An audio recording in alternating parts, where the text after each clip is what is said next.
Pei Menachem Av. He says like this, and now on this occasion, I'm going to extend my hand a second time. But Tesefes Bir, by adding clarity about what I want, practically speaking. And that is as follows. I'm asking redoubly, and I'm extending this request, and I'm stating it clearly. All the Chassidim, that are close to us and far away from us in geographical terms, they should fulfill the following thing upon themselves. During the weekdays, should not go to the Yomid, Bali Asaka business people, they don't have that much time. He says it in other places as well, right? Who should go to the Yomid? Those people who have time. Either Malamdim with Chassidish Yidden. They were poor. They taught Torah, but they davened many hours. Or we would call today people who are in Koilum, sitting and learning by their in-laws. They have sufficient time to elaborate and to go lengthy in davening. For at least an hour and a half. Every day of the week. They should be the ones going to the Yomid. Based on a lottery, or based on what the majority of the people want. He should collect around him all those who are close to their in-laws, who are sitting and learning and being supported, or the malamdim.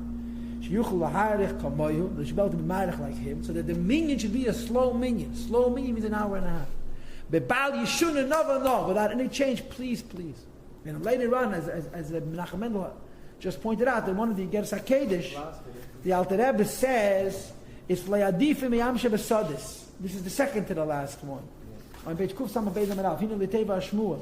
The Rebbe says, if you are in a rush, better don't answer Kaddish Kedusha or Baruch Hu. I am going to miss Kaddish or Baruch Hu. He says, listen, there's a halacha that if a person lives in a small village where there's no minyan, so he davens without a minyan, and because he's an oinus, so he gets credit for the davening with the minyan and the Kaddish Kedusha or Baruch Hu of the people who are davening with the minyan in the city.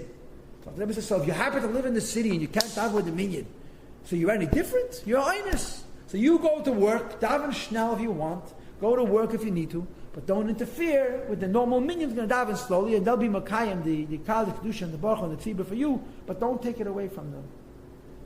But this is only during the week that the Koilel Yungalayit and the Malamdim should be the Chazonim.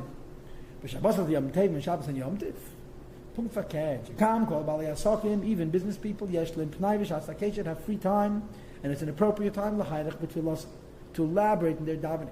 B'kavon, as liba Menachem Av with the kavon of their hearts and souls to the Eibishter. So after Rebbe, they better daven Shabbos v'yad der Rebbe moreover. Le'yem mutal, the obligation to daven barichas is more on them.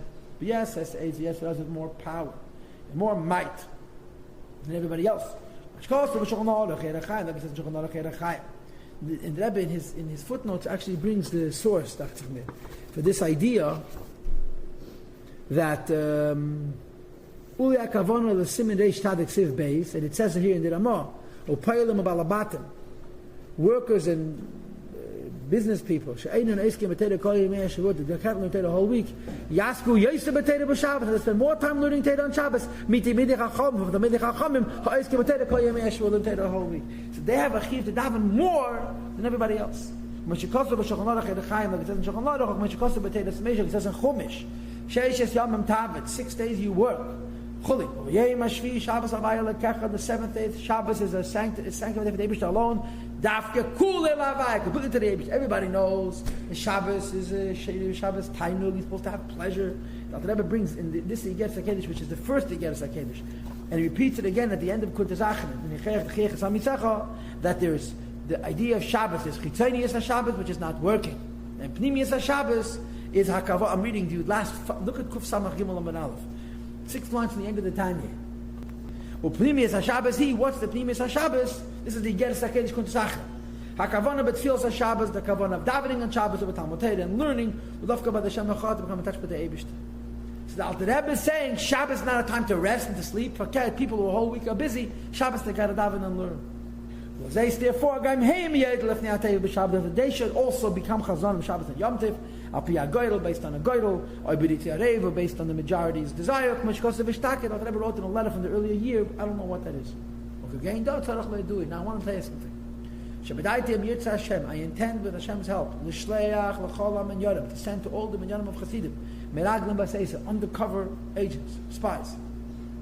To know and to find out. Any person which is capable of davening ba'arichas. Any person who has free time to daven long. And to concentrate and to delve deeply between and davening. And I see that he's being lazy.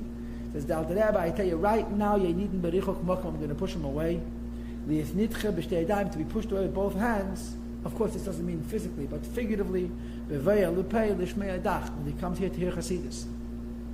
However, for the fact that I'm going to push away those who don't daven, you can understand yourself, or those who we're going to be daven, or the she'emim, those who listen to me, you know him, it's going to be sweet and they're going to be answered well. They get a blessing of good. And he goes back to what he started with. There's nothing good like the goodness of Torah, which is the Chalukas HaShas, which he spoke about in the beginning, Ger Sakedesh. So to summarize this in Ger Sakedesh, he starts off talking about Torah. Torah strengthens emunah, and he translates this means halachas, and he concludes that you got to daven. Davening gives credibility to the Torah because davening strengthens the Rosh and the Zerayas. If the Kabbalah of the halachas strengthens the Masnaim, strengthens the emunah, and davening strengthens the brain and the arms, shouldn't there be l'chayra 3 in Yonim? Halacha strengthens one thing, davening strengthens the second thing, because you have 3 madrigas. You have the Masnaim, the thighs, the Zrayas, the arms, and the Reish. I don't know. Okay.